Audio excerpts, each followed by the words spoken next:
So guys, ito yung Q1 na binili ko sa Lazada. So modified na to.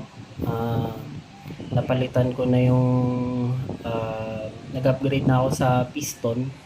Although yung ano pa rin, hindi pala upgrade, modified lang.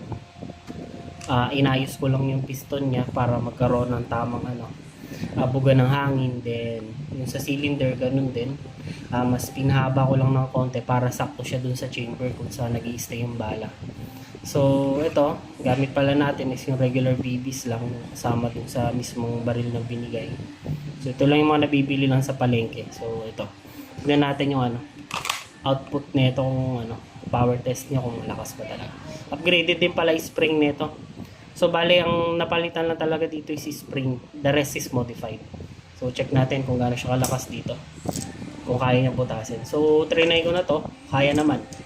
Tignan natin kung ilang tira yung kaya niyang ibabaril para mabutas to. So point blank range lang. Ito, dito na lang siguro. So 1, 2, 3. Unang tira pa lang, dent na agad. Lalim. Isa pa.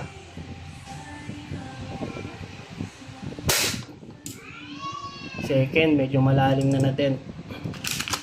Last, yun natin. Butas. So, ganun siya kalakas, guys.